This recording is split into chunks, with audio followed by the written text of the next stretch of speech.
This is Alabama Linda, otherwise known as Candy Crush Linda. And since I only back winners, I listen to the Eric Zane Show podcast.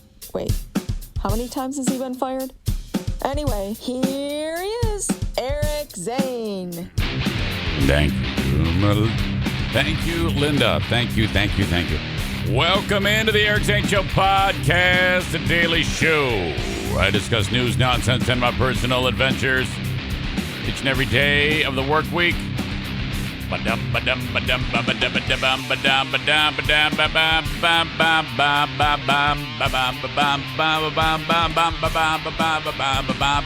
Sorry I'm so late.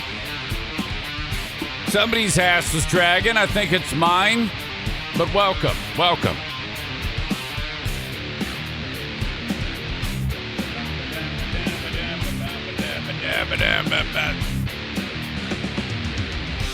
Hope you got a good weekend. This show happens each and every weekday from the Baldwin Ace Hardware Fear Bunker Studio at about the same time. I'm late today, though. I'm late. I am, it happens. I am making preparations, though, today to get, once the podcast is done and posted, to get a quick turnaround. There is potential for like a 10:40 a.m. Patreon bonus podcast start time because I have to be somewhere at an early time. That's like, all right, I got to get after it. So just so you know, I'll give you the warning, just like I always do. But today is my son's birthday. Happy 27. Wait a minute. It's 27? He was born in 1995. 2000. Yeah. Jim is 27 years old today. Happy birthday to my son, my firstborn. I remember the day well. Bear with me if you're hearing this again. Amanda says, Todd Rundgren, tell the story. I've told this story before. And what she's referencing is, like at a key point, one of the times I told this story on BBL, there was this touch screen in front of me. And there's all these little buttons on it. You touch them and each one has a different music bed. And it was a key point of sadness in the story. And a ball of spit or I don't know, something flew out of my mouth. Somehow the screen, one of the buttons got touched. And it was that Todd Rundgren song where he's talking about banging on the drum. And it starts with this crazy, rowdy beginning. Oh, it was a scarf. Is that right? A scarf hit it. I flung it off, and somehow it enabled the button. And so I'm like, and then, the critical care nurse was there, and they told us it's got a 50% chance of survival. I don't want to work. I just want to bang on my drum all day. I don't want to play. Just want to bang on my drum all day. I'm like, oh my God, what the fuck? This is terrible. Everybody's laughing their asses. That was incredible. But it's important to note that on this date, 27 years ago, I don't remember what I was doing. But I was in the living room of this little 998 square foot house in Midland, Michigan, our first home. And it's just Diana and I, and she's got her Karen haircut, and she's super pregnant. And she's sitting there on the couch, and I'm actually on the floor.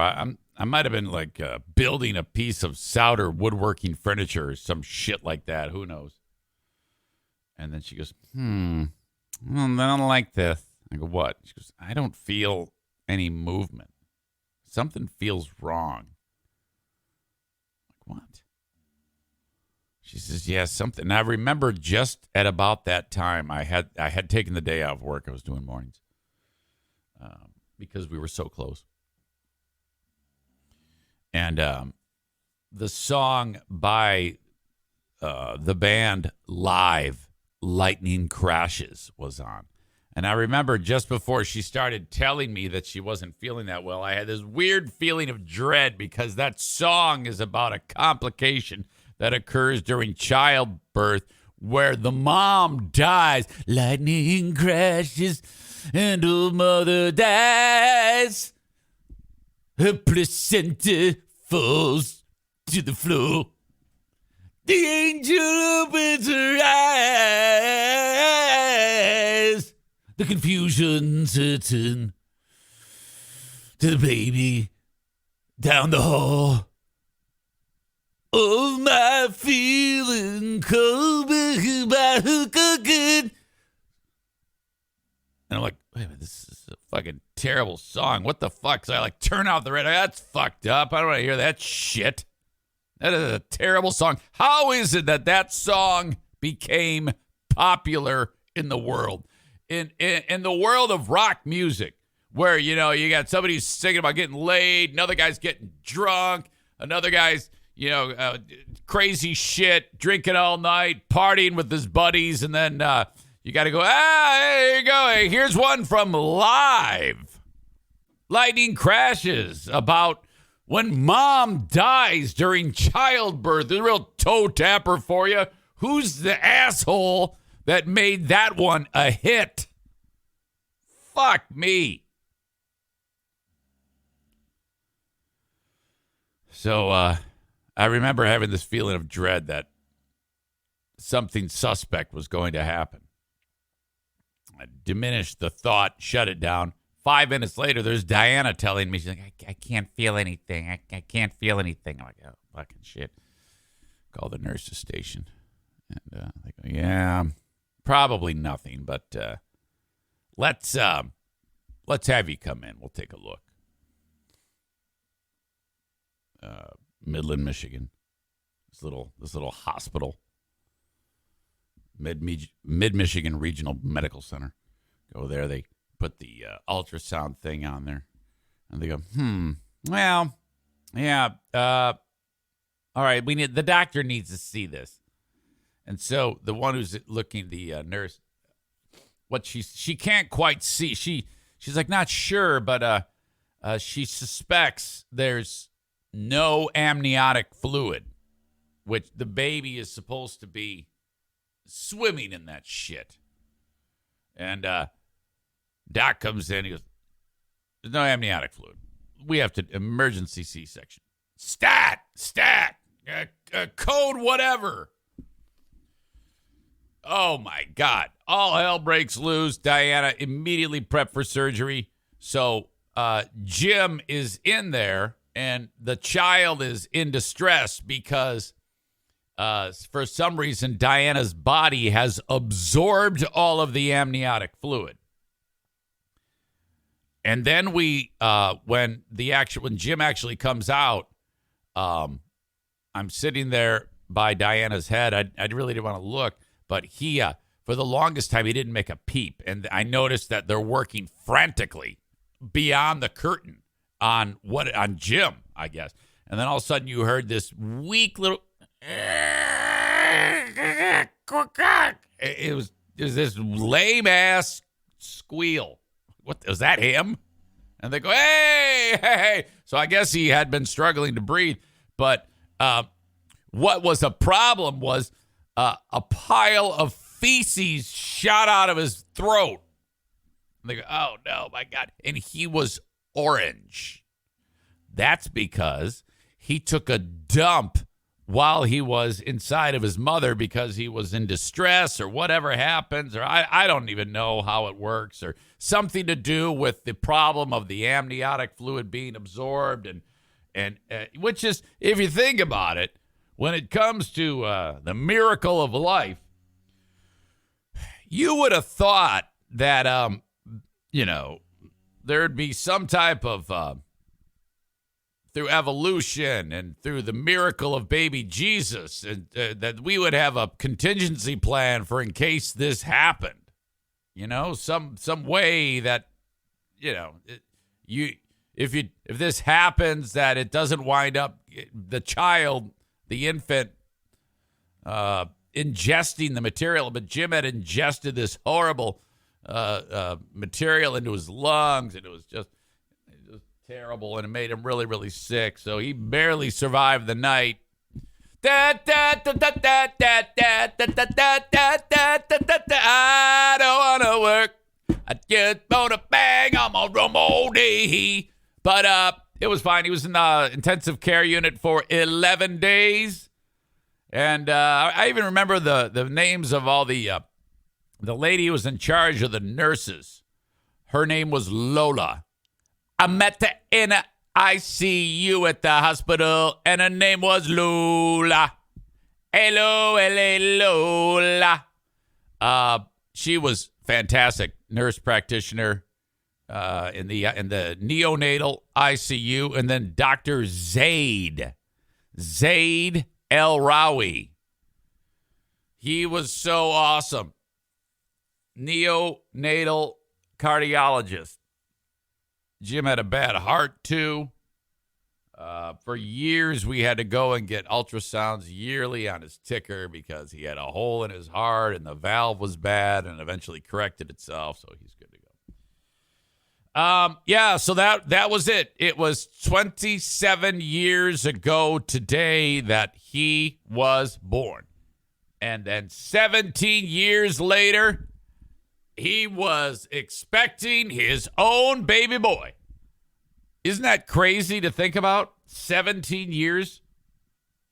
That's not that much time. Not that much time at all. I met her in a club down in Osu where we drank champagne. Tastes just like cherry cola. She walked up to me and she asked me to dance. All right. I'm in a singing mood apparently today. The show, as I indicated, the Baldwin Ace Hardware Fear Bunker Studio. There might be a bit of a religious theme to the show today, because if you all remember the story of my pal Kevin Matthews, who, for some reason, one day he was urged to go get flowers for his wife,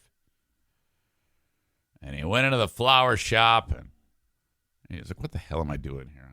Okay. Well, anyway, I guess.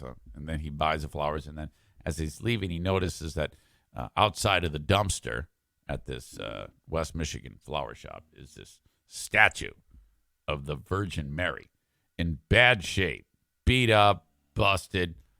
He goes back and he goes, hey, is there any way I don't feel good about Mother Mary being in the garbage here. I think can I have that? They said, yeah, sure. Well, now that led to a number of amazing stories and things in my old pal Kevin Matthews' life. And he details it in a book he wrote called Broken Mary. Broken Mary is still with Kevin to this day. It has a home in one of the area churches.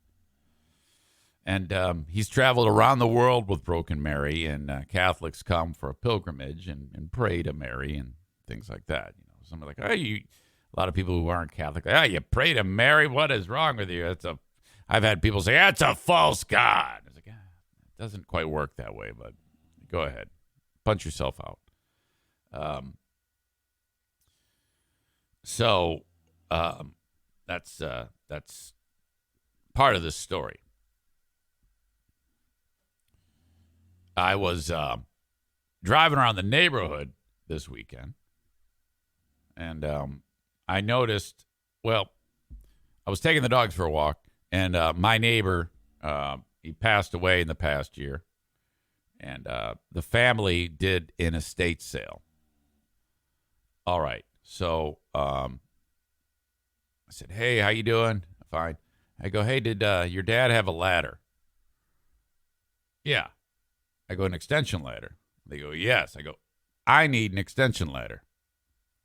I'm going to come buy that extension ladder. They said, all right, no problem. Their dog comes out, Arlo. Haven't seen Arlo in forever. He goes up to O'Neill and Bruce. They when you have 4 dogs going up to another dog, the one dog always gets kind of freaked out. So Arlo is getting ready to attack, and oh God! So they get the Arlo. I go for the walk, drop the dogs off. I get in my truck to drive over to my neighbor's house. On the way, stopped at my neighbor Keith's house. His dog Teddy's in the front yard, so I pet Teddy. I stopped to pet his dog. Then I drive 3 houses down. And Adam and what's her name? Begins with an L. Lindsay. Their dog. They got a Frenchie. Cooper. I pet Cooper. I'm like petting all the neighbors' dogs. Then I go over at where the person passed away, and they're having this estate sale. And I go, okay, yeah. How much do you want for the ladder? They go, take it. Just take it. Just as long. My dad would like that you have this. And I go, well, yeah. I mean, this is awesome because I'm a woodworking and a home improvement specialist. Everybody knows that. So yeah, this is great. Are you sure? We don't want any money. Then that's with Leonard's daughter. She's like my age. And then Leonard's granddaughter is also there, Paige, and her husband Adam. I go, here, you take the money. So I give them $50. They go, we're not taking that money. Take the ladder. Get your money out here. Your money's no good here. I go, all right. Remember, I talked to you about Kevin Matthews, Broken Mary. In a garbage can, as I'm walking out with the ladder, I go, and I see something, and I go, how about that? Can I have that too?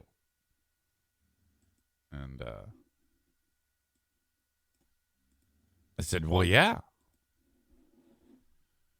And so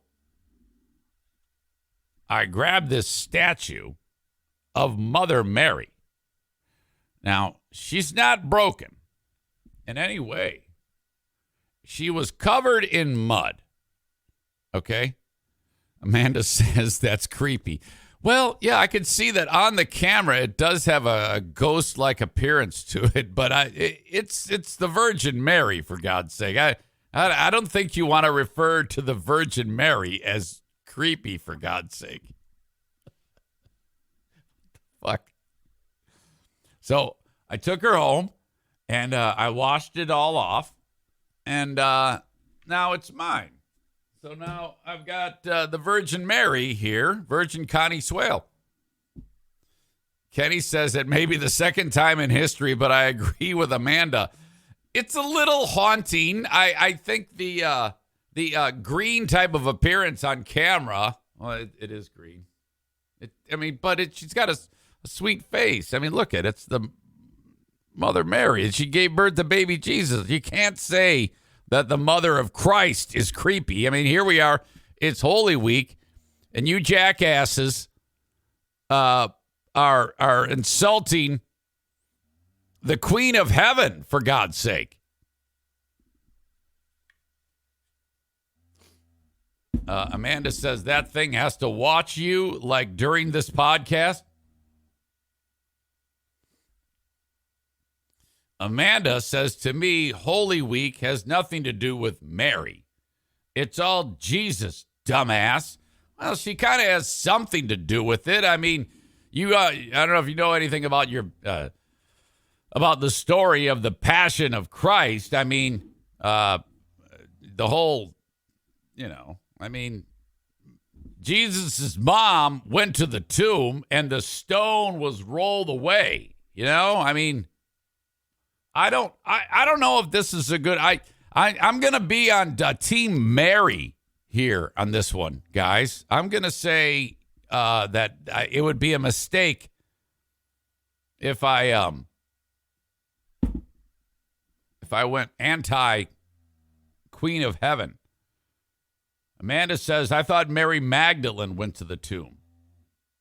You might be right on that. Maybe there was 2 Marys. Maybe it was Mary Magdalene and Mary, the mother of Jesus. Let's check it out. Did Mary, the mother of Jesus, go to Jesus' tomb? Question mark.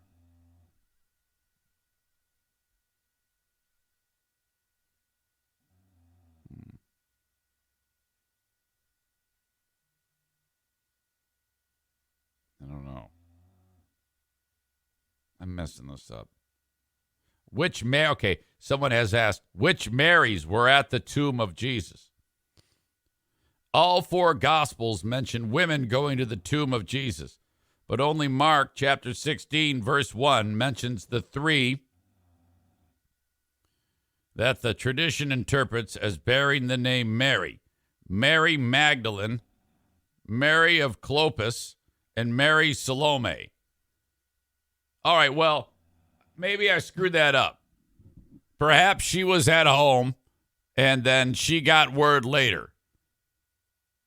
But I think it doesn't matter. Let's not quibble with the Mary details here. All we need to do is understand that this was in the garbage. And I thought to myself, well, you can't throw away a statue of the Virgin Mary. You can't just say, oh, here you go, garbage time. I mean, I love my neighbors very much. I was like, oh, fuck, I got to get this thing. So I brought her home. I cleaned her up, and now she's mine.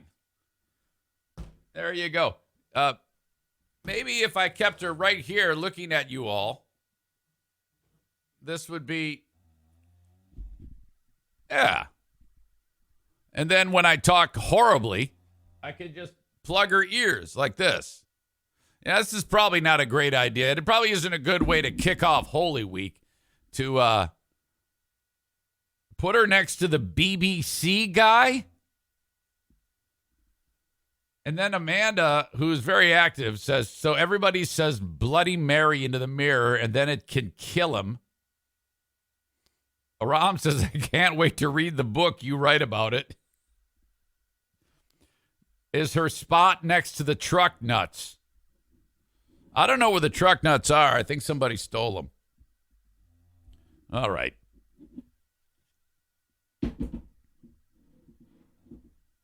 Perfect spot right there. Mother Mary is another part of the landscape of this room. Holy Week. It's a great way to kick off Holy Week. Now listen to me. Speaking of which, I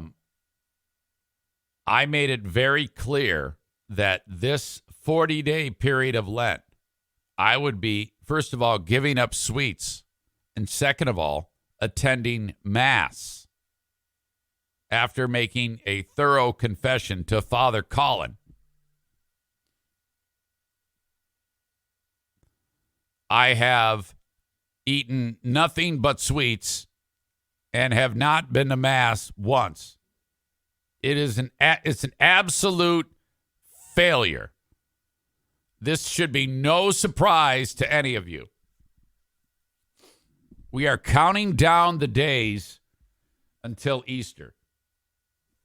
And I have done a horrible job at this. But that does not mean it's too late, okay? That does not mean it is too late for salvation. But I'm just letting you know, full disclosure, that all of those things that I said I was going to do, I haven't done any of them. I have been absolutely devilish. That's what I'm talking about.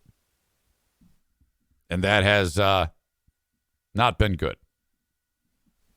That's just the way I planned it. Get you talking a big game. And then you're going to say, oh, yeah, it's going to be a great Lent. I'm going to stop eating sweets. I'm going to go to Mass. And then you know what's going to happen? You're not going to do shit. You're not going to do a damn thing. What do you think of that? Look, you may have won this one, Devil, but I am going to make it a great Holy Week, okay? I'm not even screwing around here. I am so serious. Jason says, it's not too late. Throw a Hail Mary. There you go. Or there you go. Oh, she's over here. Aram says Zane is just making up his own brand of religion to fit his lifestyle as he goes. That's ridiculous. That is not true at all.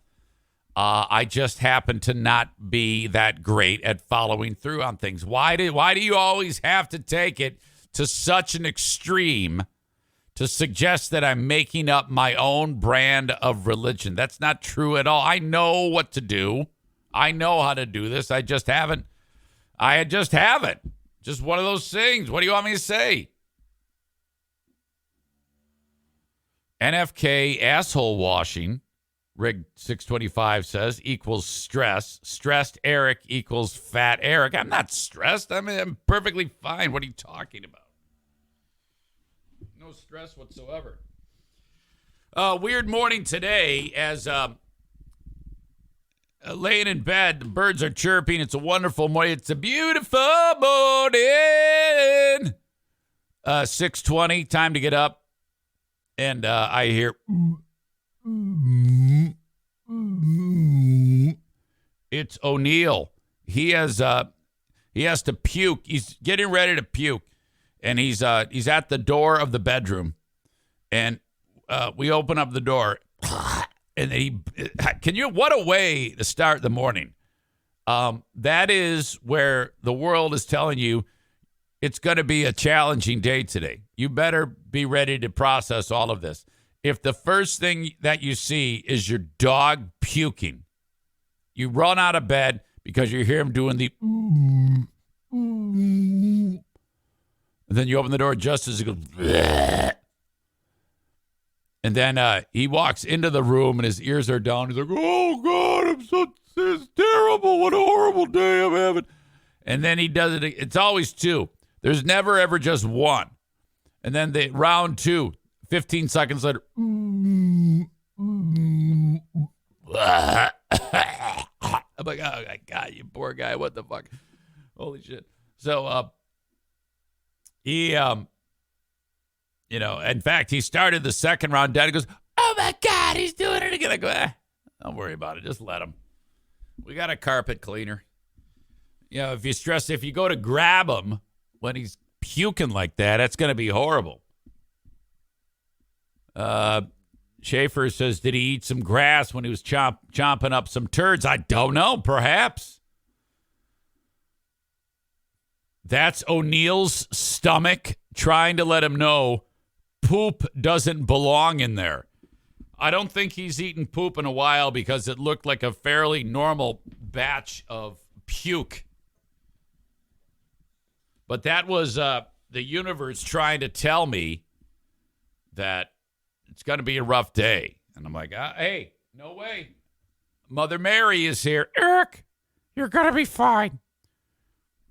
Listen to me. I want you to go make a confession. And then I want you. Listen to me, Eric. You're going to go and you're going to make a confession. And then you're going to go to Mass and celebrate Easter. Okay? The vigil. The 3-hour Mass. You're going to do that one. You hear me? Okay. You got to understand that I just put Mary right up to the camera. This is the reason why you need to watch a show on Twitch. Kenny is suggesting make the Mother of God speak with the devil voice. There is no way in hell I am going to do that. Forget it. I am not doing that. Holy cow. Yeah, I'm not going to roll the dice on that. First time chat. I always like to acknowledge first time chats. Hastings_Tom. Batch of puke. LOL. He says, welcome, Tom. Glad you're here. What the fuck was I going to talk about? Okay, so that was O'Neill. Clean that up. No big deal. I'm in a great mood. Yesterday was busy as F. And really, no other way I would have it. Okay, so the first part of the day, actually, I'll get to that in a second. As the day wore on,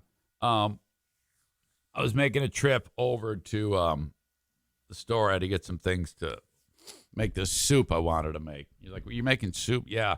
Well, you ever see one of those products called a Vitamix? It's like a blender, and the motor of the blender is like a jet engine. I'm not even kidding you. And what you do is you throw a bunch of ingredients in it, and then you turn it on, and the motor gets so hot that it makes whatever you're making hot. So there's this recipe. It's ridiculously easy for soup. If you like broccoli cheddar soup, okay. So what you do is you take a cup of milk, put it in this blender, and then you put a quarter cup of white kidney beans or white beans. Then you add a cup of sharp cheddar cheese, a 1.5 cups cooked broccoli, either frozen or fresh. Just heat it up in a pot, boiling water. Put it in there. A teaspoon of minced onions, and a chicken bouillon cube. Now, if you just turn this thing on, it's gonna go and go flying everywhere. So you have to ease into it. So you turn it on low on 1, and then you slowly turn it up to 10, and then you put it on high when it's all there, and then you walk away from it for 5 minutes. You go back, and it's hot soup. And there's steam rolling off the top of this little vent at the top of the blender lid, and it's ridiculous. It is so good. My God, what an invention. I would love to interview the person who invented this jet engine blender called the Vitamix. Wow. And this thing is incredible. So anyway, long story short, I'm going to the store to buy those ingredients. Now, all I want to do is go to Meijer, get the stuff, come home, make my soup for lunch, and then get ready because we're having family dinner. Going to have like a chicken barbecue. It's going to be awesome. And it was. On the way there, I'm talking to my brother, Push-Up Paul. Phone rings, and it's Jackie. I hit the thing. Can I call you later? You know, it sends her the message. And then she texts back, no, I need you now. I'm like, oh, fuck. So I go to Paul. I go, hey, I'm going to call you back. She picks up. I go, this better be an emergency. Now, I think I need to clarify that. Okay? I think we need to make it so dead or injured. Someone's dead or someone's badly hurt. Does that sound fair? Now, this worked out. I shouldn't say that because there was a problem, but no one dead or injured or anything like that. So I call her up and I go, this better be important, Jackie, because I was just talking to my brother. She says, it is. Justin's car broke down. He's stranded, and I'm at a workout. She's doing like punch aerobics or whatever the hell it is. I go, okay. She says, yeah, so he's over by the ballpark. His car broke down. Yeah, all right, I'll do that. Hang up. Skip my Meijer trip for now. Drive, way out of the way. And I call him. I go, hey, what happened? Yeah, it just said it was overheating. And then so I pulled it into here at this gas station, and then I turned it off, and then I turned it back on, tried to start again. It won't start. It won't do anything. I go, oh, okay. All right, buddy. I'll see you in a minute. Get there. And he goes, I looked in, because, the reservoir where the coolant goes. He goes, I went in there and bought some coolant because the reservoir, it was empty. There's no radiator. There's no coolant in the car. I go, okay, well, yeah, that definitely going to cause your car to overheat if you don't have any coolant in it. But who knows? So then he goes, I filled up the reservoir with the coolant, and then now it's empty, so it's leaking. I look under the car. There's no puddle. I go, it's not leaking. How do you know? I'm like, how can you possibly ask me, how do I know? Well, what happens if it's going to leak? What's it going to do? Where's it going to go? It's not leaking.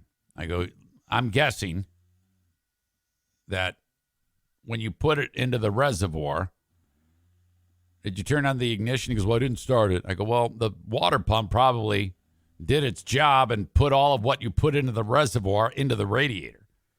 Introduced it to your heating and cooling system. I don't know for sure, but I would guess. I mean, right? I go, fill it back up. Fills it back up. And he goes, I said, you haven't tried starting the motor? He goes, no, it won't start. I go, have you tried? He goes, no.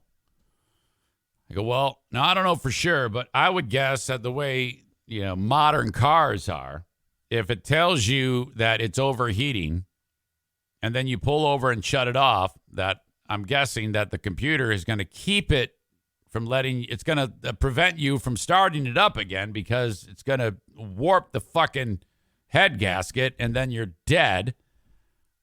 So as a safety mechanism, it's probably not going to let you start it until it's cool. Now, you filled it up with radiator fluid. Yeah. I said, I bet you it'll start. Starts right up. Oh. I go, don't feel bad. I don't know anything about cars, but I do know that you got to get this car home. We don't know what the hell's wrong with it. I go, I'll follow you home. Okay. Now, I don't know what it is with young people, but most don't have any idea about the fluid systems in their cars.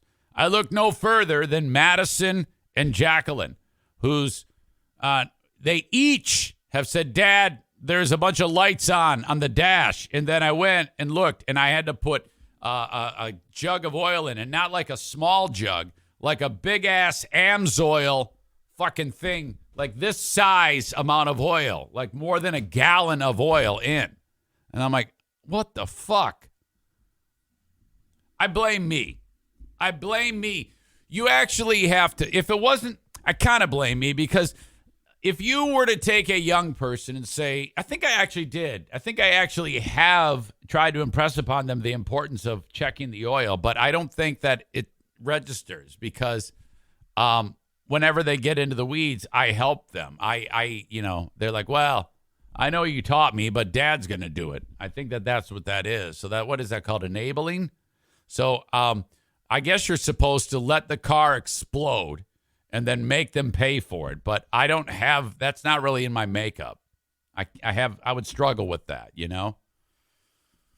But so there you go. And Justin, he claims that he knows how to check that, and he's all about that. And I don't know if it's true. I don't know if I believe him yet.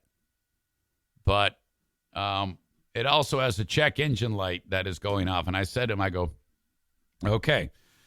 And I go, now this is what I suggest you do. I go, you're an adult. You make your own decisions. But I suggest you take it over to Irvine's. You can take it over right now. And, but you make your own decisions. So I try to impress upon them. Take the car to Irvine's. There you go. That's like an early bird commercial for you. All right. Also this weekend, my God, I said to you, the basement, the paint is going to be flying. And as of right now, none of it has. Not a single, I haven't even opened up a paint canister. Not even a sniff. But but I worked down there. I'll bet you I put in 3 hours.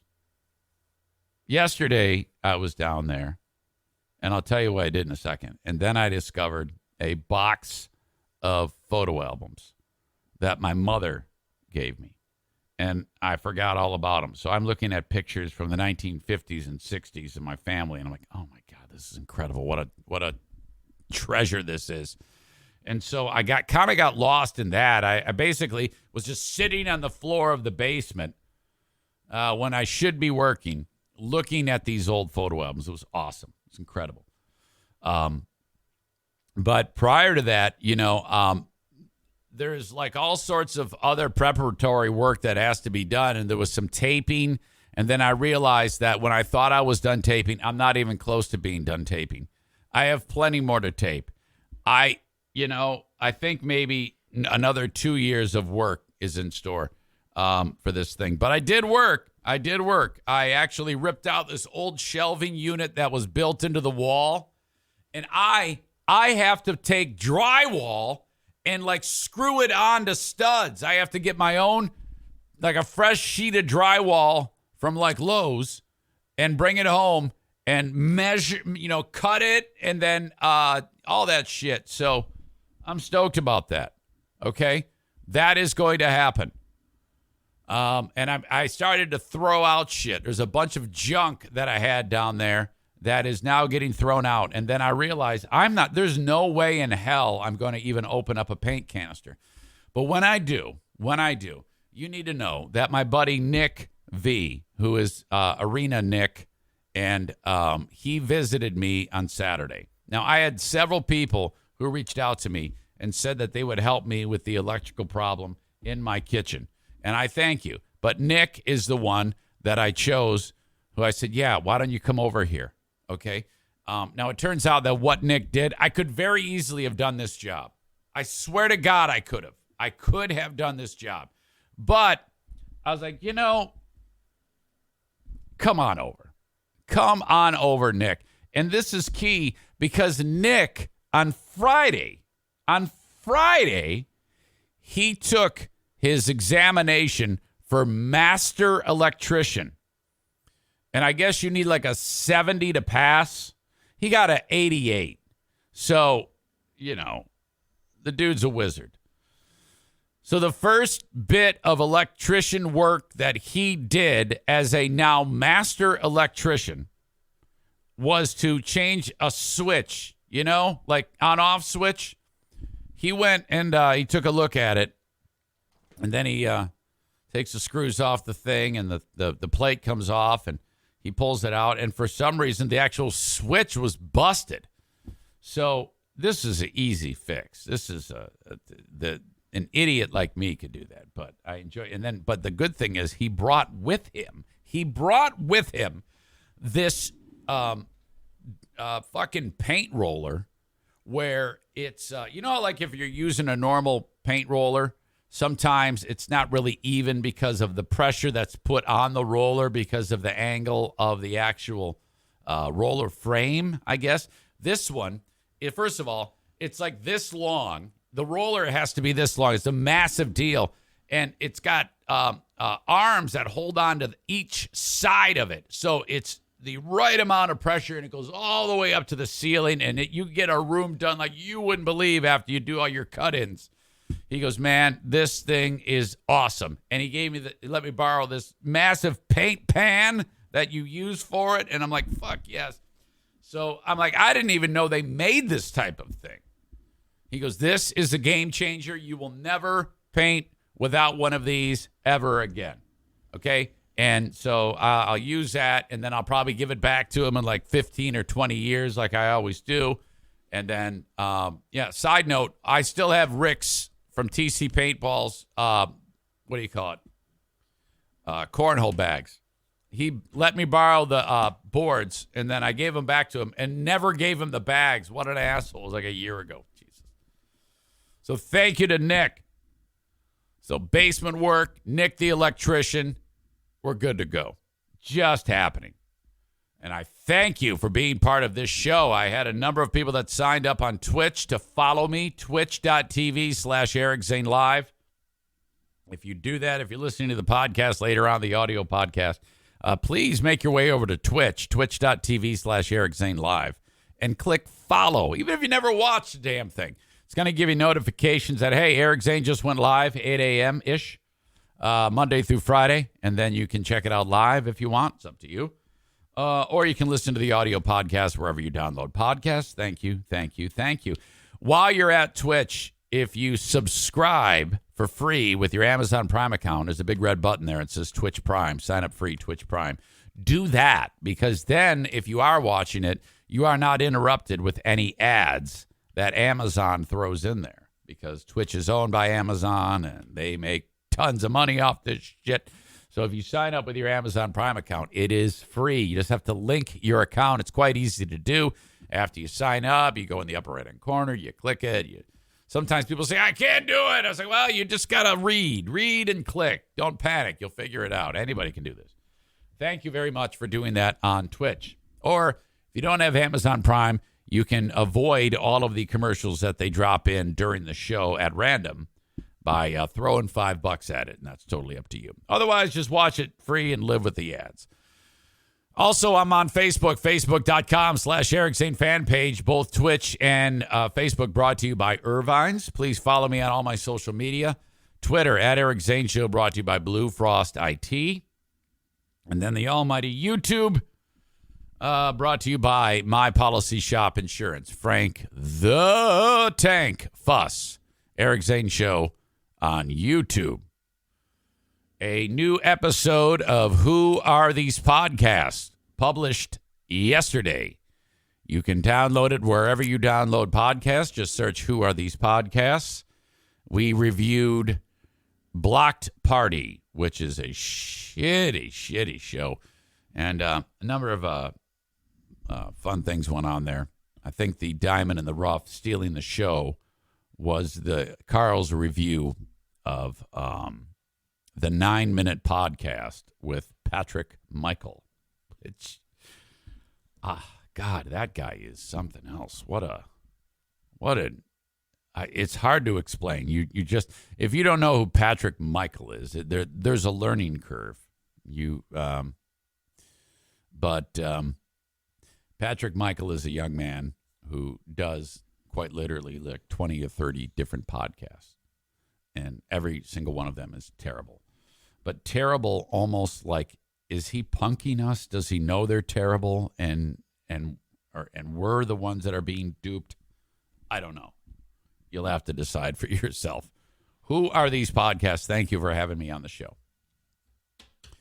All right. Believe it or not, I already have to go tinkle, and we are I started 5 minutes late, so 48 minutes into the show. I am going to come back, and I have a treat for you. Oh, boy. I have a treat for you, and it centers around Saturday's West Michigan Ironmen football game that I was the color commentator for again. And I have show and tell. It's going to be sweet. Holy crap. So there you go. That will happen in just a moment. But hang tight. I will be back in just a bit, okay? Coffee. All right.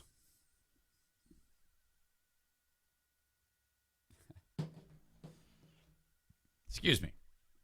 All right. So, hold on a second here. I'm an idiot.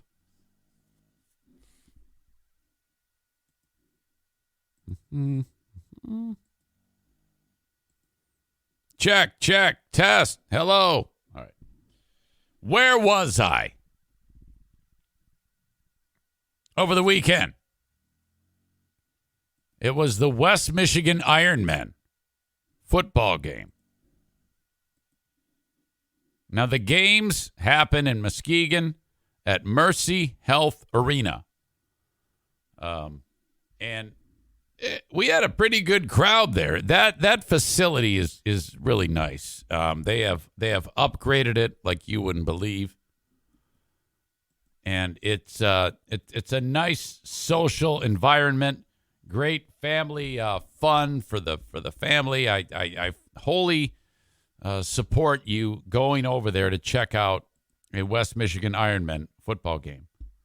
So, okay, like you can see here. You see that sign there? It says Zaniacs. That's like our little section there. And the team in the white and the maroon, those are the Iron Men. The team in the dark jerseys, that's the Charlotte Thunder, I believe. Okay. So now, just a little bit of background. I am the color commentator for the broadcast that is online. And actually, there's a pretty fair amount of people that watch these games live. I see here is like 874 views, which is like 10 times the amount of what I get on anything on YouTube. So I'm not I'm not talking any shit, but it is really, really nice, and I enjoy doing the games. Now, me as a color commentator, I don't know shit about shit. All right, and so I'm just kind of there to make comments on what I see. What I pick up during the game is, adds to it, but everybody has kind of low expectations, but they don't care. The team says just go there and have fun, crack jokes, be an idiot, and, have a great time. The guy who is the play-by-play guy, he's a former assistant coach at Western Michigan University. His name is Mike. That's all I know. And I call him Coach. All right? Now, I want to focus on this clip right here because it gives you an idea of the ridiculous nature of the play-by-play and the color commentator. Because in this particular clip, the quarterback here, his name is Alex Carter. He's going to throw the ball to this dude up here, and the dude's going to go fly it into the stands, and this lady right here is going to catch the football. And you get to keep the football if you catch it. So that's one of the things. So this is how that went. 7-yard line.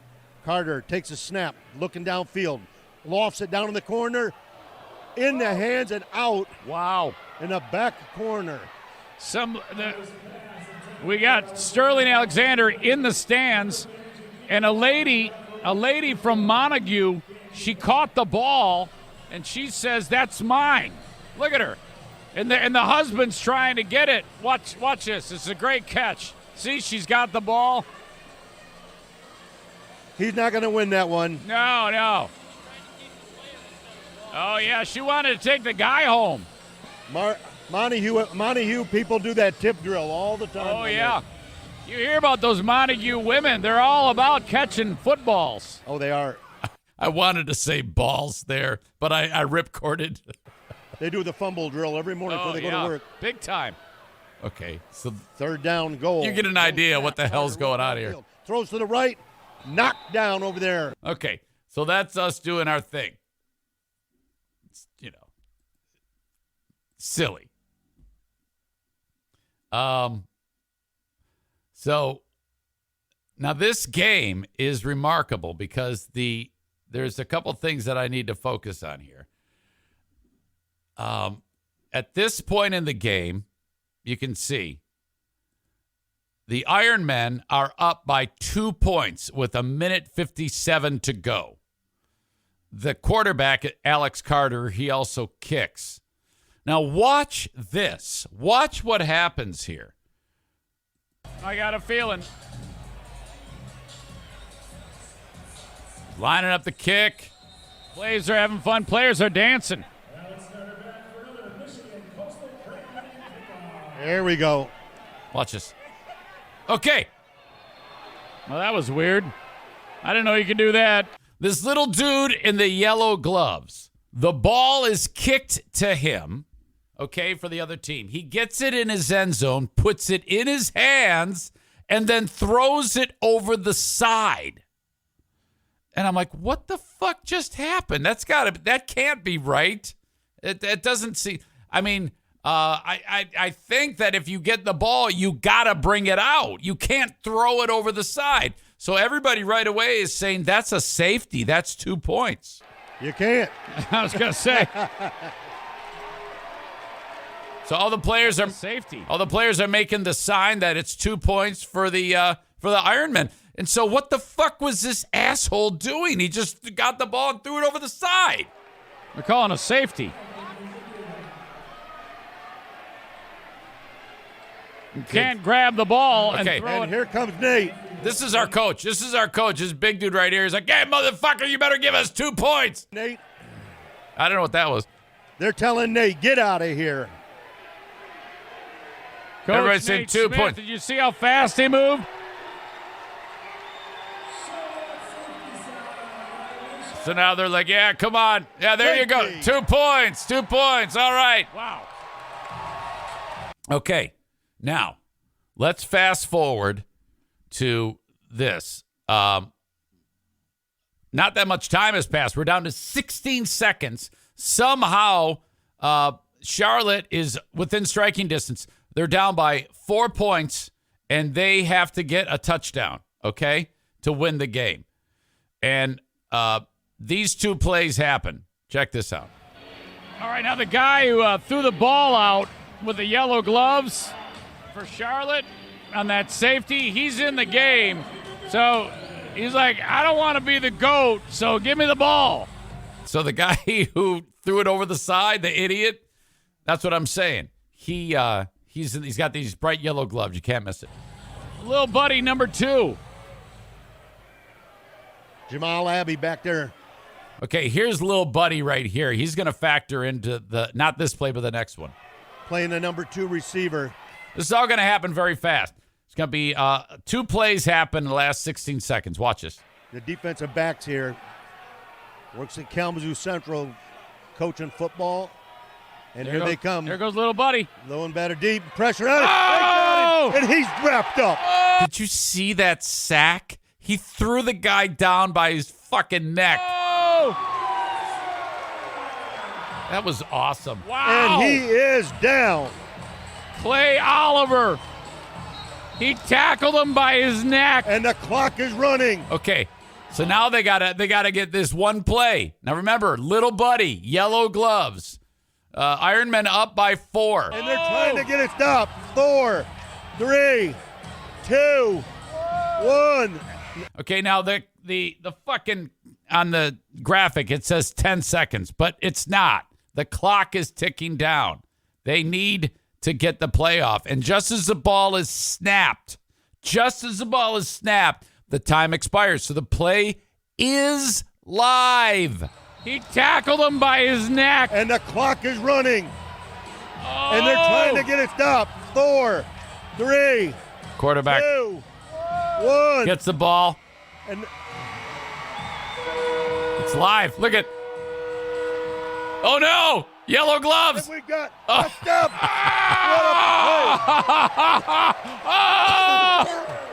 Wow. Do you believe in miracles? That was a Do live you believe in miracles? ball. That was live. Oh, yes. Wow. And so that was it. That's how it ended. That little fucker caught the ball in traffic and almost scored. Holy shit. And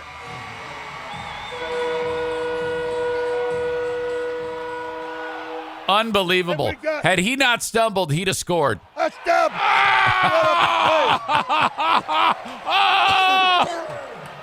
I'm telling you, man, those games are fucking fun. Oh, shit. Man, we had a great time.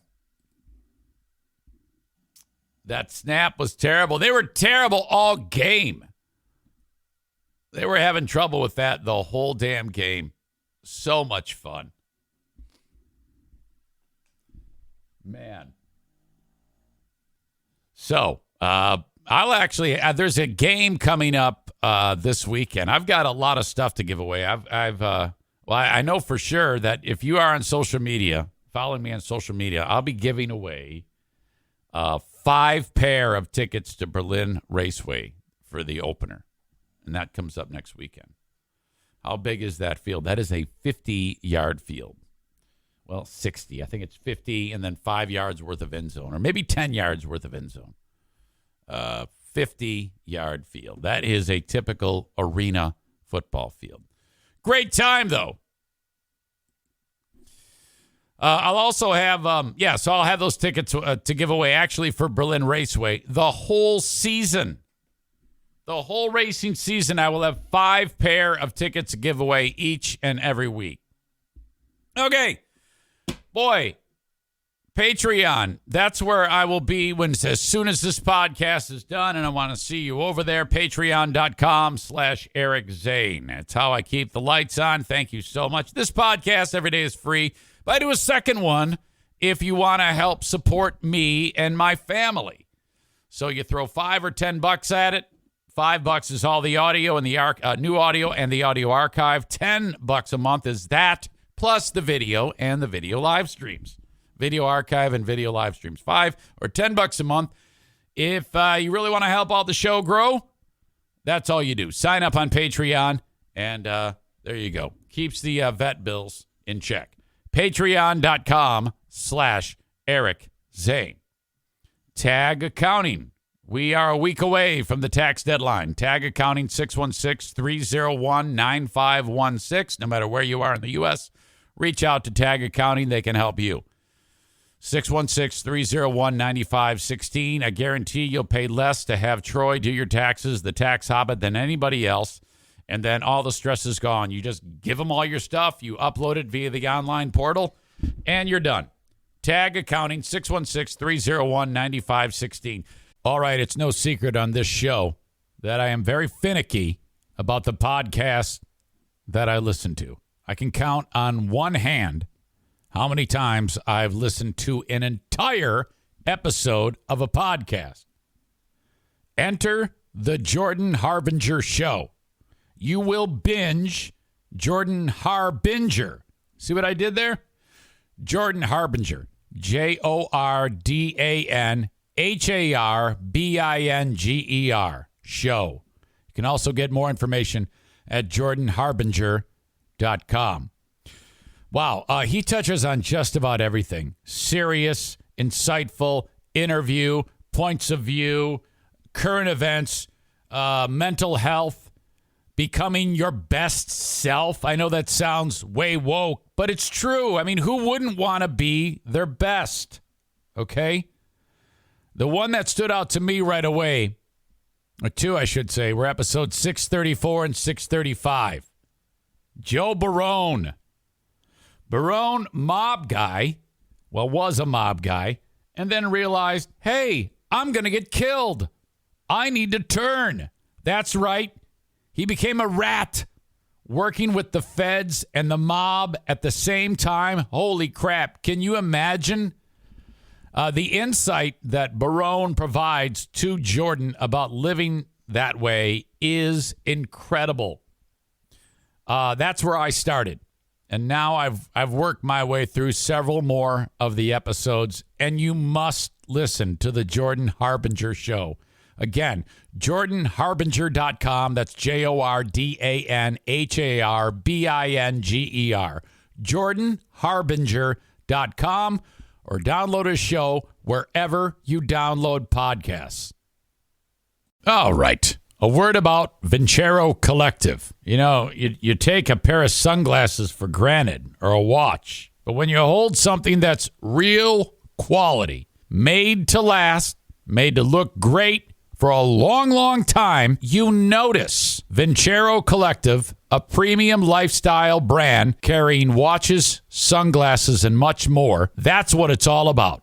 Perfect for men or women of any style. Eye-catching modern designs to go with anything that you're wearing. I want you to go to VinceroCollective.com/Zane. You'll save 15% and get free shipping for listeners of my show. Use the code Zane and you'll be good to go. VinceroCollective.com/Zane. Now the watches. Stainless steel, durable silicone, and Italian marble straps, surgical grade stainless steel casing with Italian marble inlay. See what I mean? Made to last. Traditional automatic and Japanese quartz movements. That all means something fantastic in the timepiece industry. The sunglasses. You're like, wait a minute. Sunglasses aren't supposed to have so much heft to them. High-quality sunglasses. All lens polarized. The frames are handcrafted. And I want you to go check out the selection of watches and sunglasses at VinceroCollective.com/Zane. Again, you'll save 15% and you'll get free shipping when you use the code Zane. How about this? Vincero has a 5-year guarantee and a 365-day free return policy for their products. But don't just take this knucklehead's word for it. Go check out the Google reviews, all right? Over 30,000 5-star reviews on these guys at Vincero Collective. They've been featured in Forbes, Business Insider, and Newsweek, just to name a few. Vincero Collective offers you a shopping experience you can trust. One more time to save 15% with free shipping for my listeners with code ZANE. Support my show and go to VinceroCollective.com/Zane.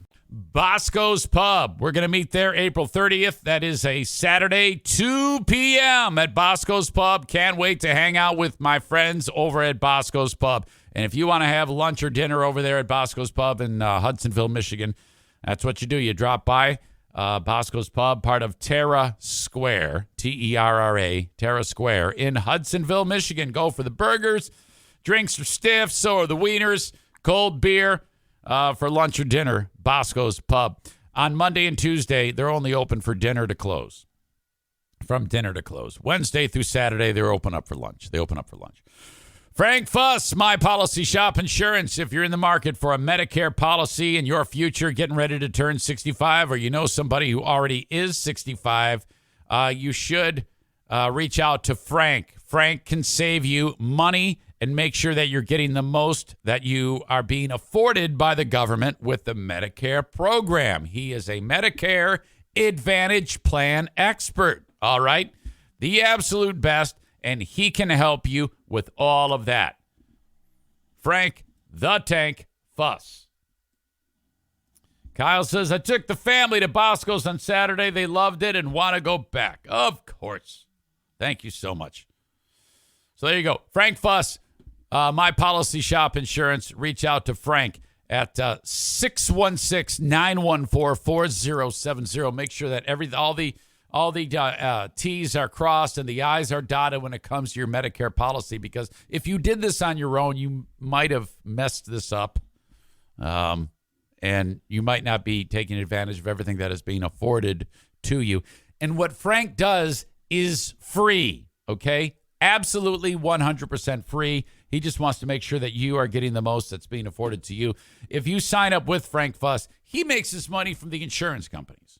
It has nothing to do with earning money, getting money from you. So his services are free, his expertise. So that is awesome. Thank you to Frank the Tank Fuss. All right. There's a video that I want to share with you. And it comes to us from the Detroit Tigers home opener. They opened up the baseball season just the other day, Friday. And as soon as I saw this, I was like, oh, boy, this is probably not going to work out. I love Jack White. But when it comes to the national anthem, I'm pretty traditional. I just want whoever it is to sing it. I just want it done the way the song was supposed to be sung. I don't like massive interpretations of it. I don't like people taking liberties with the song. I'm very traditional, and that's pretty much it. Jack White is with his band performing the national anthem at the Tigers game. As soon as I saw it, I said, this is not going to go well. Lifelong Detroit Tiger fan, musician, artist, and Southwest Detroit native, Jack White.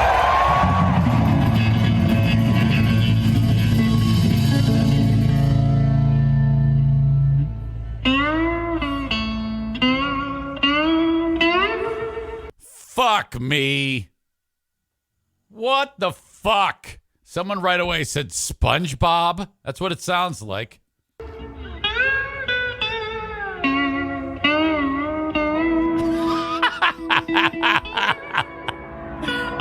You asshole.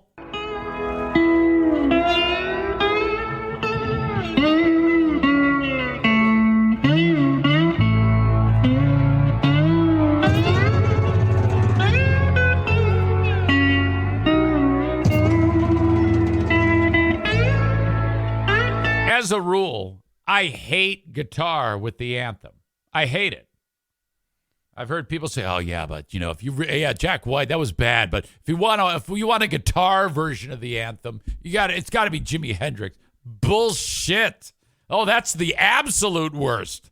I would take Roseanne singing it than I would Jimi Hendrix. Okay, look, you see, there it is. Nick says Ted Nugent does the best version. Oh my God, it's fucking horrible. Nugent. Oh, Jesus. Yeah, that's what I want to hear. A screaming guitar with the national anthem. Fuck that.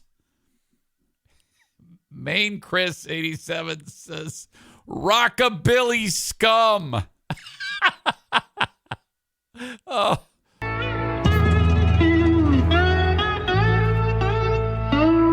No. Oh. It gets worse. It gets worse. He stepped on the pedal now, and it sounds like this. Look at the drummer. These assholes.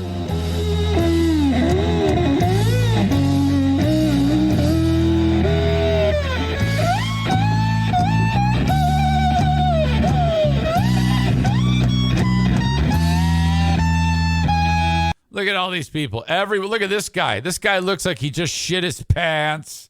She's laughing because it sucks so bad. This guy can't believe what he's seen. So bad. Fuck you, Jack. Oh, no. Oh, so bad.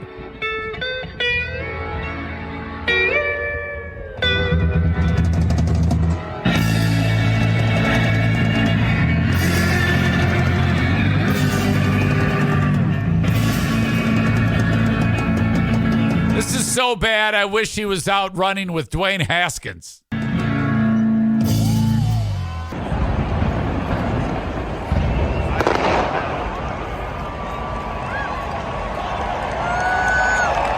And then to make it even worse, the fucking A-10s are late.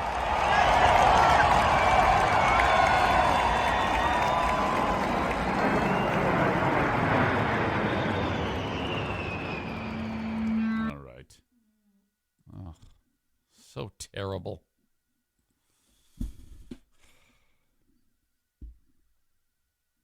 Not a fan. Not a fan at all.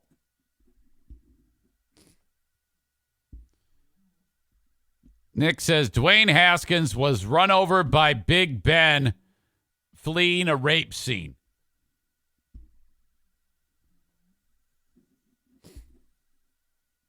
More on that in a second, too.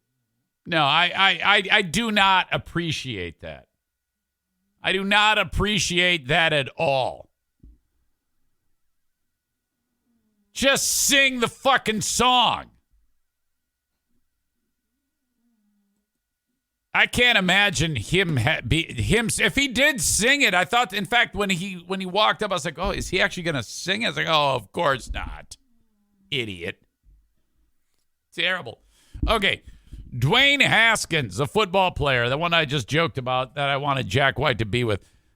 Boy, this is weird. When the story broke, this is a guy, he's only 24, 25 years old, and he was a standout at Ohio State. And terrific player at Ohio State. Great quarterback. First-round draft pick. And then he was killed over the weekend. And when it talked about it, it said Dwayne Haskins was in Miami training with his teammates at a training facility or whatever. And I thought to myself, were they all together? Was all this teammates together and they're running across the street in a dump truck? Because he got hit by a dump truck, dead on the scene. And so the way the story was reported was like Dwayne Haskins was in Miami training with his teammates when the accident occurred. And I was like, huh? But no, that's not it. It's just written weird. If they would have written Dwayne Haskins happened to be in Miami at the time for a training session. Apart from that, he was walking along the interstate. Now, we're talking about a massive stretch of road. 4 lanes going east, 4 lanes going west. Someone called 911 when Haskins was walking down that road. Someone saw him. This is at 6:30, 6:40 in the morning. So I don't know how much daylight you have at that point. And apparently he tried to cross that road like he's playing Frogger or something like that. And someone called in 911 and said, yeah, there's a guy and he's dressed in all black and he's going to get hit. That's all we know. Guy was crossing the street and then crossing the freeway and didn't make it, I guess. Holy shit. There was only one time that I've had to cross a freeway. And it was, I'll get back to the Haskins thing in a second, but I know how quickly those cars move on you because you know they're traveling 70, 80 miles an hour. The closing distance is so fast. And I remember I was coming home from my bachelor party just before Diana and I got married, like a day before. I actually had my bachelor party the day before. And we went golfing, and all the guys gave me I had a pocket full of cash, like 50s, 20s, 100s in my pocket. It looked like I was holding a softball in my pocket. And I was driving home. I had this old Chevy Chevette, and it overheated like Justin's car, so I pulled it over on the interstate. And I put my keys in the pocket that had all the money in it. Shortly thereafter, while I'm on the side of the road, I took my keys out and a 20 came rolling out of my pocket. And the wind from the road caught it, and the 20 took off. And it actually blew across the road, the interstate, to the concrete barrier on the opposite side. And I am fucked up. I am drunk. I used to drive drunk all the time. I was such an asshole. And so I'm like, oh. And I run across the interstate. I look, okay, this looks good. So I'm running as fast as I can. And people, just to get, I thought it was a $100 bill. And I get all the way over there. It wasn't even a 20, it was a 5.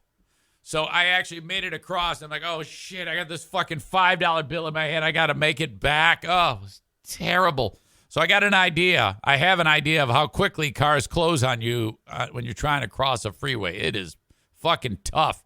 And if by some chance one was blocked, or if you didn't see it, then you're fucked. You're stuck in this. There's nothing you can do. So Haskins, and that's all we know. The guy got greased while he was crossing the road. There's a lot of why was he out there? And no one knows this right now. No one has any idea. This is all of that is available. He's dead. He was crossing the interstate very early in the morning, and that's it. But when there's so few details, it's remarkable to me how easy it is for the world to fuck everything up. As we bring in ESPN's Adam Schefter. Now, this guy has been around the block, okay? He is the guy to break news, and he has been doing this forever. And I don't know what there's two examples I have for you of fucked up shit about the death of Dwayne Haskins. Adam Schefter broke the news of Haskins' Saturday morning death. He did that with a tweet at 10:58 a.m. on Saturday.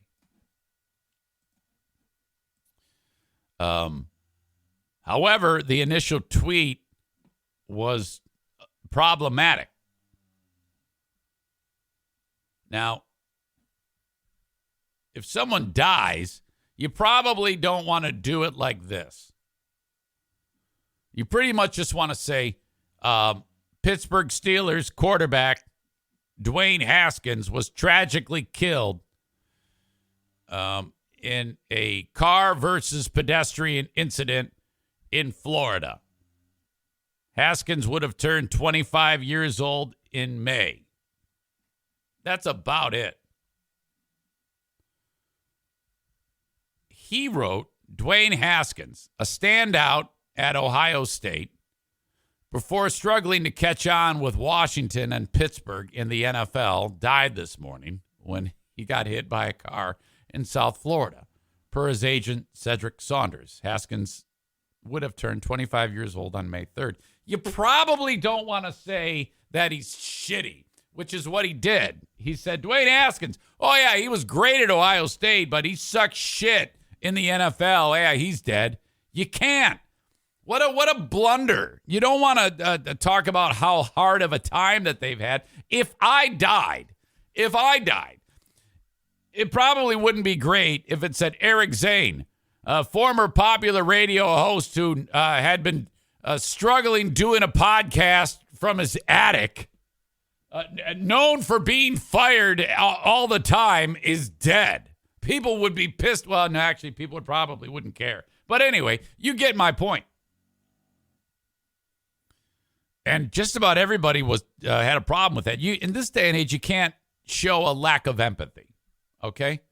Many took issue with Schefter's lacking empathy in the tweet about Haskins' death. They questioned why it was necessary to bring up his struggles in the NFL. Whatever. Who gives a shit? Not everybody becomes fucking Tom Brady, Schefter, you asshole. The fuck are you doing? And besides, I mean, so what if he didn't do that great when he played for Washington? He's still playing for an NFL team, and Roethlisberger now is spending his time raping women. So it's pretty much a fight for the number one job between Mason Rudolph, is that his name? And or Mason Randolph, I don't know what the fuck his name is, and Haskins. So what the fuck? Well, not anymore. Schefter quickly realized he had made a mistake. He deleted the tweet 20 minutes after sending it and replaced it with a reworded announcement. He wrote, Dwayne Haskins, a standout at Ohio State before becoming Washington's first-round pick and playing in Pittsburgh, died this morning when he got hit by... He changed it. Lamar Jackson, the quarterback for the Baltimore Ravens, said, you lame as fuck all around. Grown-ass man, and can look in the mirror and smile at yourself. Haskins' former teammate at Ohio State, Cardale Jones, wrote, how about, quote, Dwayne Haskins, son, husband, Buckeye brother, friend, beloved teammate, has passed away. TF, his career ups and downs. Oh, the fuck his career ups and downs have to do with him unfortunately losing his life. Shut the fuck up. My God. Des Bryant said, athletes, for the record, the shit Adam Schefter wrote, that's how a lot of people view us. We ain't shit but entertainment. If you let one treat you with disrespect, the rest will follow. You lame. You lame, Adam Schefter. Give that dude name some respect. Yeah, I don't know. Yeah, that's true. You should give the English language some respect with your fucking tweets, you idiot. So, but that wasn't all. In fact, this old fuck by the name of Gil Brandt, he took the heat off of Scheffler. I don't know who Gil Brandt is, but I guess he's in the Hall of Fame, in the NFL Hall of Fame. He is a longtime former executive of the Dallas Cowboys.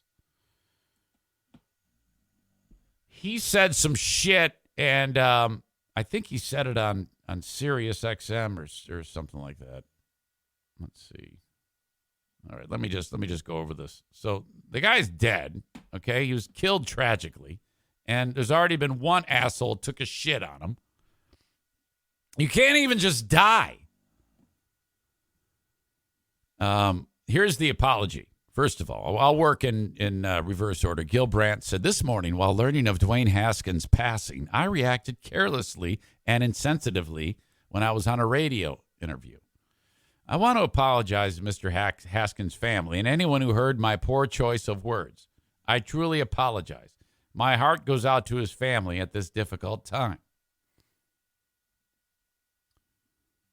Brandt is 90. By the way, it is Mason Rudolph. Brandt is 90. He was on Sirius XM Saturday morning. He should have just said, ladies and gentlemen, I'm 90. That is all. And then everybody would have said, oh, of course. Of course. So this is, I'm guessing that when these comments were made, pieces of Dwayne Haskins were still on the road. Closed freeway, investigating, and Brandt says this. On the immediate wake of the news, so they inform Gil Brandt on the show that Dwayne Haskins was killed. He said, without hearing anything about what happened, Dwayne Haskins was someone who, quote, was living to be dead, so to speak. That's the quote. Yeah, well, oh my God, is he? Wow, you know? Well, he was living to be dead, so to speak. And then people are like, what the fuck? They're scratching their heads like, huh? He then expands on that. Brandt said that Haskins ignored the advice of NFL draft evaluators who told him to remain an extra year at Ohio State, allegedly telling him, hey, Dwayne, you don't have the work ethic. So this idiot is going down that road after it's been announced that he was hit by a dump truck while crossing a street in Florida. This asshole's talking like this about this. Quote, it was always something. It was one of those, I'm not offsides, but they keep calling me for offsides, Brandt said. It's a tragic thing. Anytime somebody dies, it's tragic, especially when you're 24 years old. You got your whole life ahead of you. Maybe if he'd have stayed in school an extra year, he wouldn't do silly things. What the fuck? Wow. This asshole is in the Hall of Fame because he was a pioneering scout under then general manager Tex Schramm for upwards of 3 decades with the Cowboys. He finished his remarks by questioning why Haskins was on that highway in the first place. Fucking A. Mina Kimes from ESPN asked, how is this even real? Yahoo Sports NFL writer Charles Robinson requested that the audio of Brandt's segment not be shared. No, share it. Get it out there. Let this fuck twist. It is completely inappropriate and wildly hurtful. First of all, why is this asshole in the Hall of Fame in the first place? You know? I mean, seriously. Look at this guy. He's in the Hall. Who gives a fuck about this guy? I already forgot his name. Gil what? Gil Brandt? They should the Hall of Fame should take this guy's bust and just throw it out the front door so it goes bouncing down the steps, you know? Fuck this guy. Holy shit. People are idiots. But if you're Adam Schefter, you're like, oh, thank God. Thank God Gil Brandt did that. because now I'm off the hook for the time being, I think. I don't know. Who knows? That's still terrible that Scheffler did that. My God. What a couple of jackasses. Man. So that's horrible. I'm curious to find out what he was doing. You know? Why was he out there? And maybe we'll never know. I don't even want to speculate, but that is just fucking rough shit. Scott Scheffler wins the Masters. Okay. Seriously, today on the Today Show, they opened up with the Masters. We'll get to the winner in a second. Let's talk about Tiger Woods. I am not even kidding you. It just goes to show you the star power of Tiger Woods, who he made the cut, okay? So he played well enough to be in the final 2 rounds. And then he didn't perform very well at all. It was described as his worst weekend that he's ever had while playing golf. But so, you have a leg that almost had to be amputated, surgically repaired with rods and screws and plates. His mobility is decreased because of those things. Ice baths to finish each round. Visibly limping, using clubs as a cane. And I think if you're Tiger Woods, that is a great scam. This is what you need to do. You suck shit at golfing now. Everybody knows it, but they love you. Okay? So what you do is you limp, even though you may not be in any pain. He might be perfectly fine. We don't know this. Okay? He may just be using the clubs as canes because he wants people to know that he's very courageous in playing. And then you can use that as an excuse. While you're walking there's going to be a lot of hot chicks who are going to want to nurse you back to health and take care of you. Probably an entire gallery, yours for the choosing. I don't even know how old Tiger Woods is. What is he, 45, 46, 47? And he can pick his pick of the litter of, I'll take that 22-year-old, that Perkins waitress, that 24-year-old, and that 19-year-old to nurse me back to health. I will have an orgy after this round of the tournament. He really isn't even limping. They're probably going to go out dancing. This is all, in my opinion, an attempt by Tiger Woods to get hot chicks. So, and when you're there, I mean, it's so much better than Tinder. You're seeing these women up close and personal, and you just point at them, wink. Next thing you know, you're having sex. So that's incredible by him. I give him nothing but credit for going out there and finding the hottest chicks under the sun that he could possibly get. And all while playing golf and making millions of dollars. I don't even know what you win for finishing in the spot that he finished. I think it was like 50th or something like that. Doesn't matter. I think you get like $1,000. But this young dude, Scott Scheffler, who's like 25 years old, he finishes the final round. He was only one under, but he was 9 under going into the final round. He shoots 10 under. Rory McIlroy, he shoots 8 under for the round. It's a good thing Scheffler had quite a lead because McIlroy was fucking on fire. And he ends up finishing 3 strokes back at 7 under. I don't know. I recognize the name McIlroy, but the only thing anybody cares about is Woods, and so there you go. Though he can't golf like he used to because of the leg that fell off, but I give him credit for getting out there and picking up a series of hot chicks that he was able to bed last night.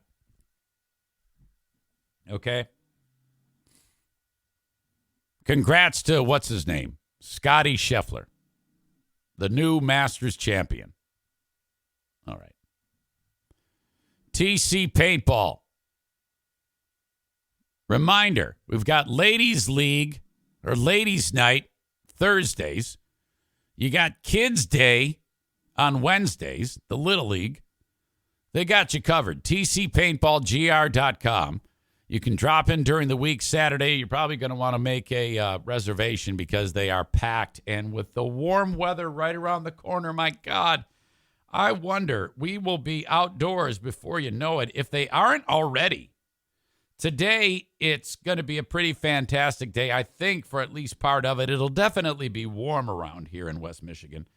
But we're looking at 54 right now. My God. So that is awesome. And, we're going to get the usual handful of rain, pockets of rain. I get it. I know that that's going to happen. God, fucking Wood TV. Too many damn ads here. All I want is the 8-day forecast. How hard is it?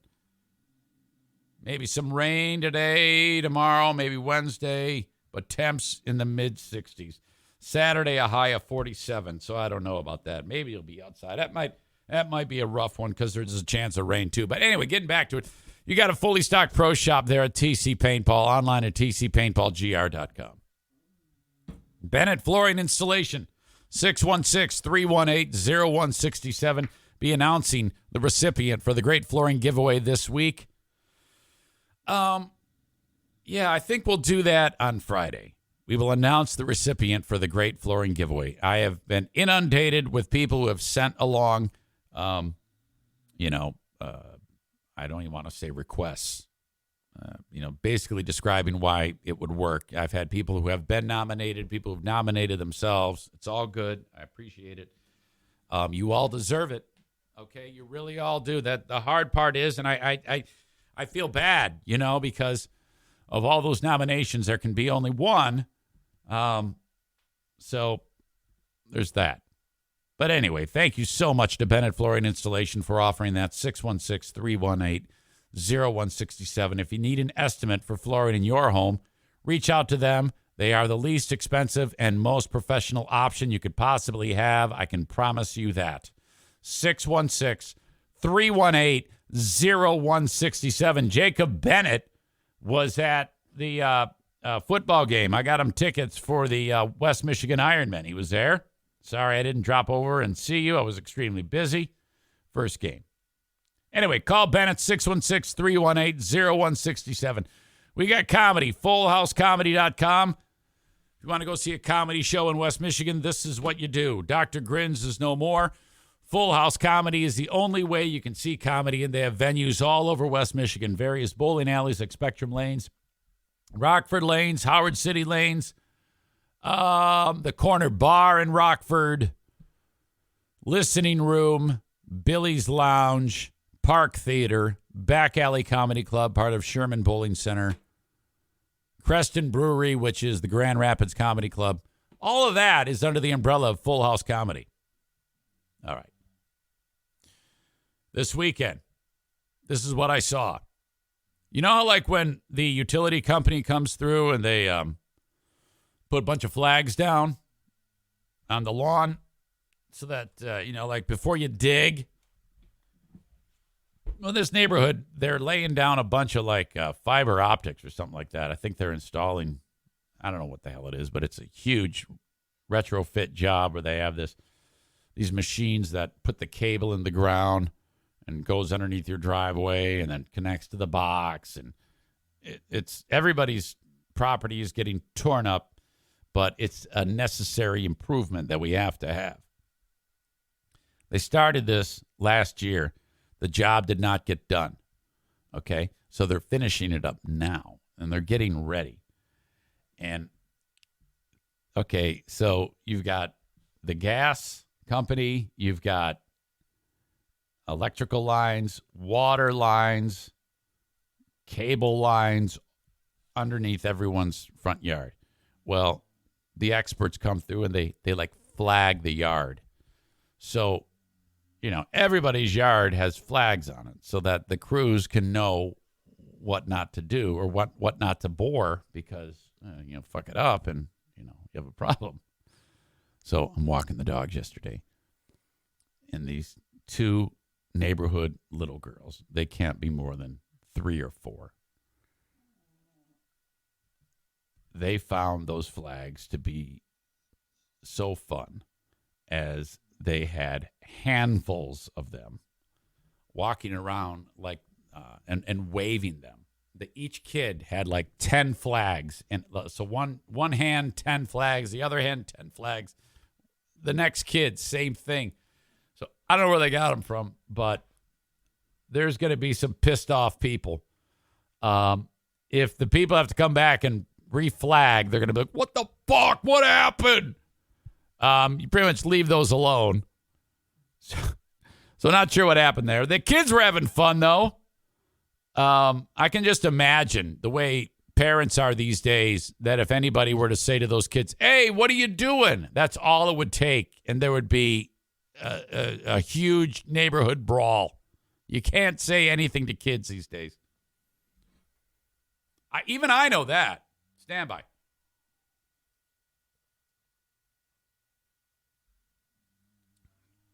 If there's a kid that, okay, let's say a 10-year-old shoots all 4 of my dogs, and I walk up and I go, "What the fuck are you doing?" The dad and the mom of the 10-year-old would kick my ass for talking to their kid that way. Unbelievable. All right. A little bit more on the Jimmy Kimmel, Marjorie Taylor Greene spat. We talked about this last week. This all started when she was talking about the people that the Republican. No. It was the people in Congress who voted to make that Ketanji, what's her name, the new Supreme Court judge. And she referred to them as pro-pedophile. And because apparently everybody said she's like lenient in sentencing of people who are pedophiles. I don't know. Fuck it. I don't give a shit.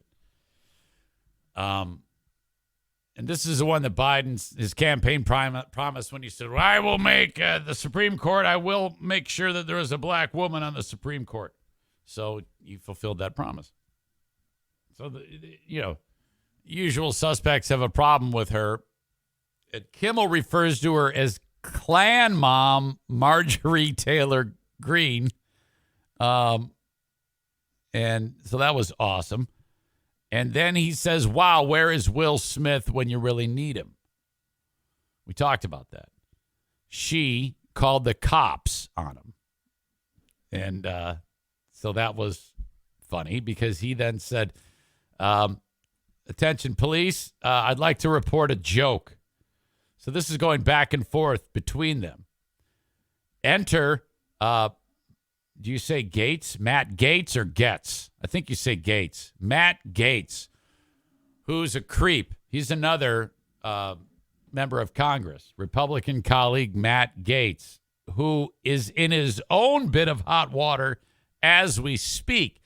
Well, he is defending Marjorie Taylor Greene against Kimmel. In his defense of Marjorie Taylor Greene, she thanked him. "Thank you for defending me," which is fine. But she said, "Women are the weaker sex," as she thanked Matt Gaetz for defending her amidst the spat with Jimmy Kimmel. Thank you for rushing in, white knight Matt Gaetz, because we're weak. We need you. What the fuck is that? What woman in 2022 says we need a man's help because we're weak, you asshole? What the fuck? Oh, my God.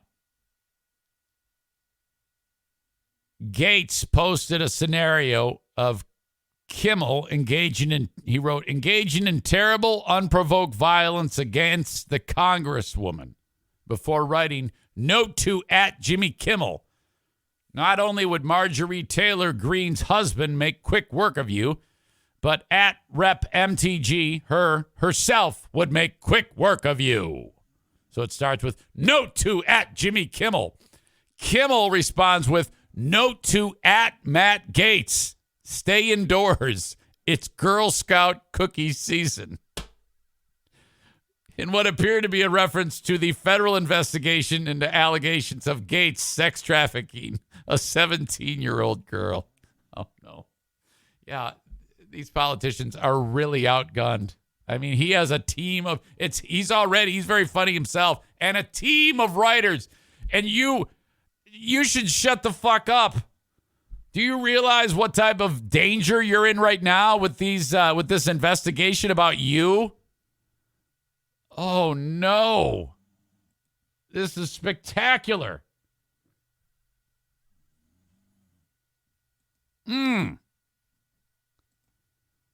So as that all unfolds, the idea of Green, though, saying we're the weaker sex, we need help. During an appearance on Thursday's installment of Gates' podcast, Firebrand, Green thanked the Florida representative for having her back in the war of words. Matt, I'm really grateful for you as in your character, and as a man that would stand up and defend me as a woman. Because we need to recognize that women are the weaker sex and men are stronger than us. Holy shit, what the fuck?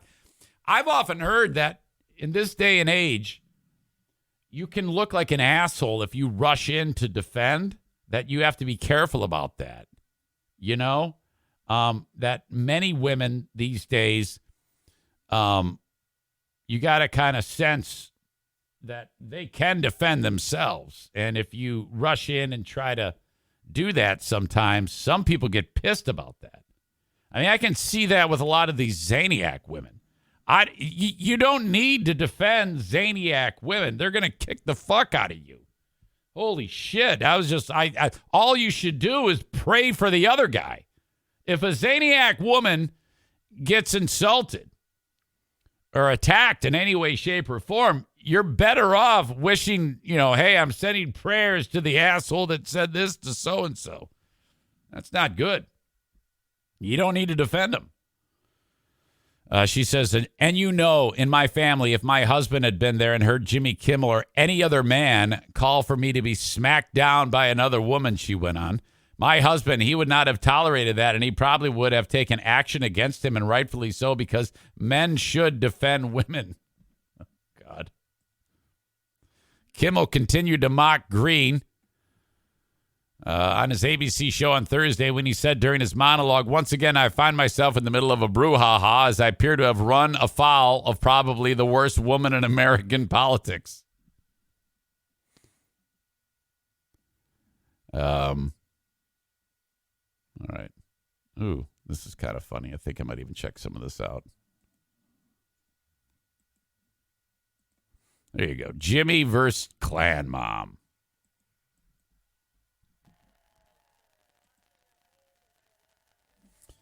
A lot of this will probably be what I already mentioned, but it's still fun to hear.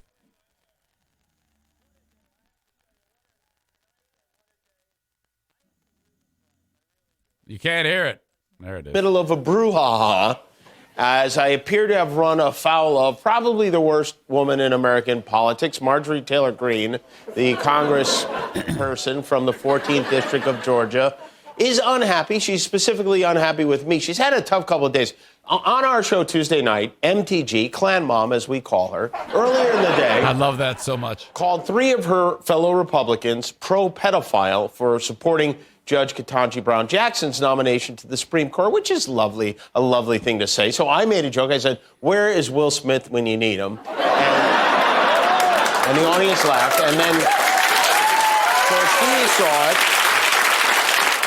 And she decided she was going to try to get some political mileage out of this. This is what she does instead of working. She tweets. After she saw it, she tweeted, ABC contacts my employer. This threat of violence against me by Jimmy Kimmel has been filed with the Capitol Police. She called the police and reported this. Not only did she call the police, she called the same police she voted against giving a Congressional Gold Medal to for defending our Capitol against the insurrection. She helped incite on January 6th. That's who she called, the people she wanted to defund. It's amazing how quickly you can go from these liberals who can't see anything anymore to, what'd you say? I'm calling the cops. Must be that cancel culture they're always talking about. So after processing the fact that someone called the police on me, believe it or not, this has never happened to me in my life. I tweeted back, I wrote, "Officer, I'd like to report a joke."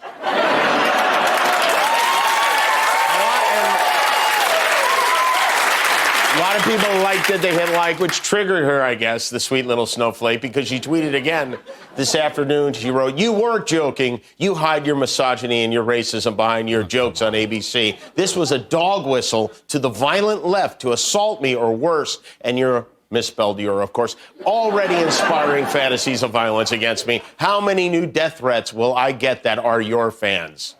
Well, that's nice. She thinks I have fans. I guess that's good. But now listen. Not only don't I condone death or any kind of threats against anyone, especially as I get dozens of them a week myself from the sickos who align with you, I also find it very rich that a person who did this in her campaign ad is suddenly whining about fantasies of violence. How does shows her with a big fucking gun? Holy shit! this even compute? This woman.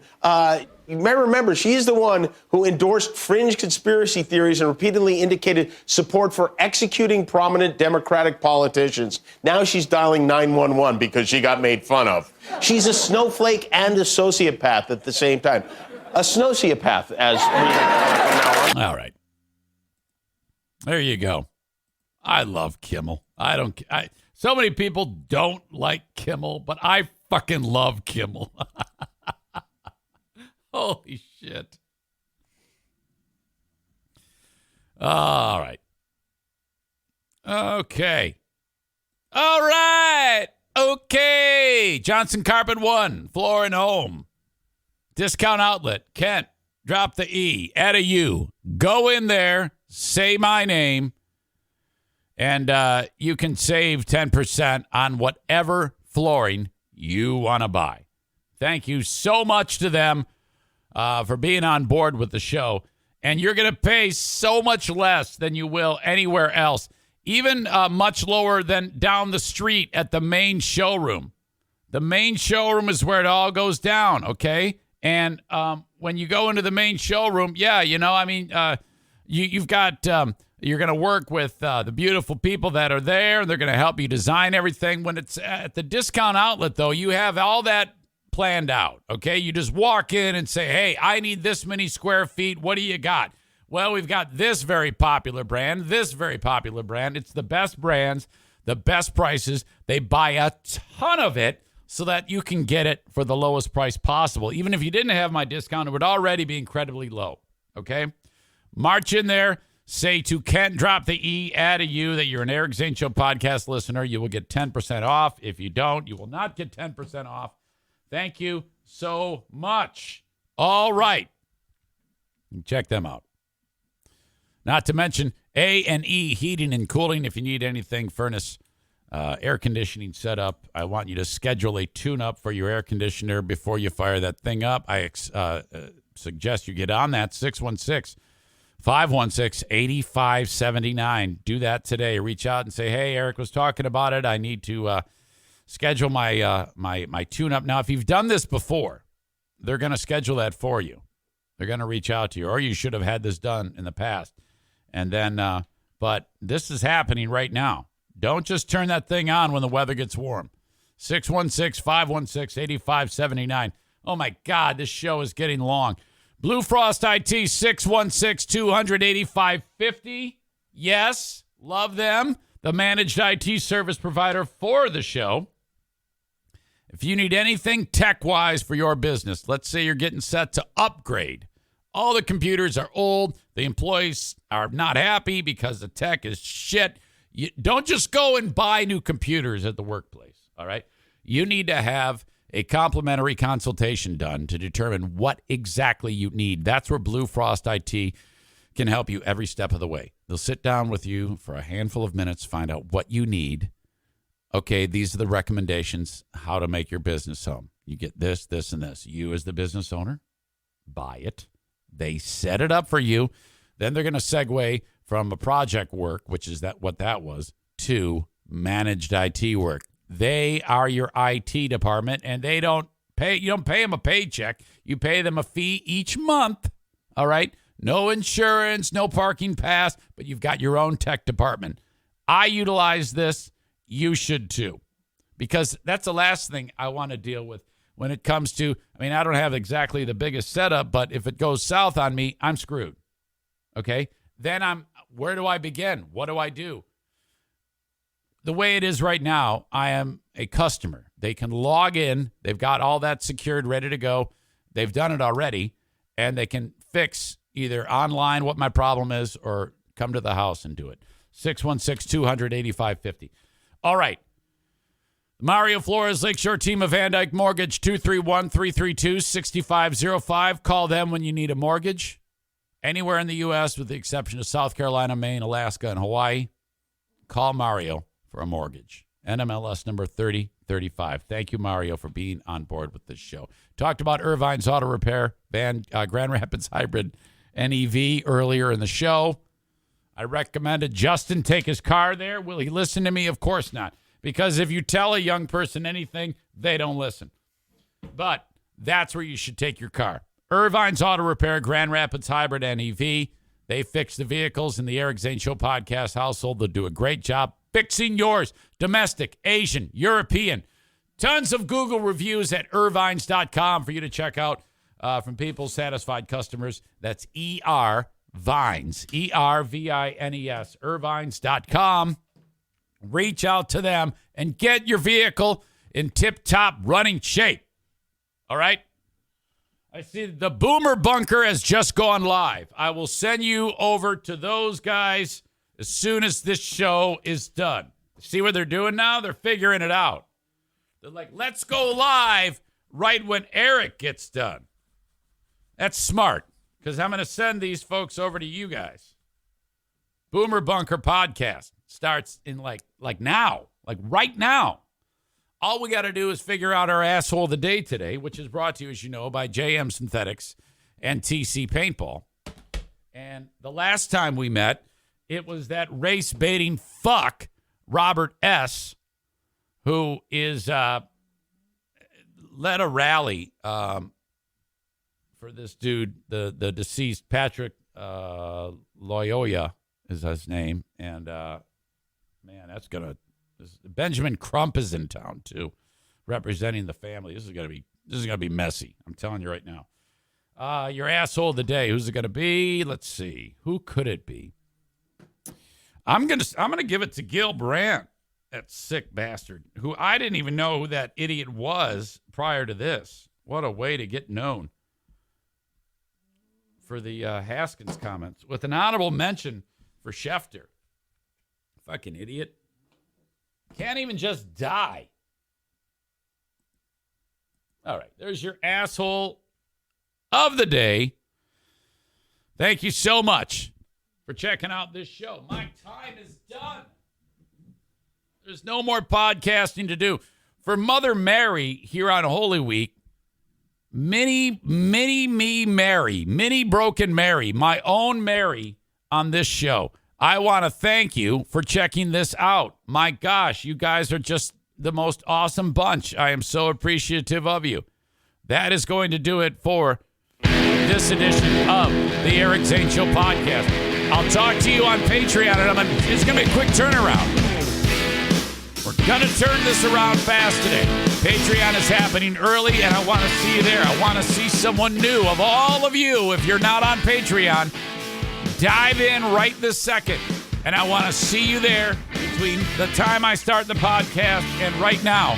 I want one of you to sign up for Patreon for 1 month. $5 or $10 a month. Do it now. Don't think. Just do it. Okay? I won't let you down. You're going to love this. Okay. Have a great one, folks. Enjoy the day, and I'll talk to you later on. Bye-bye.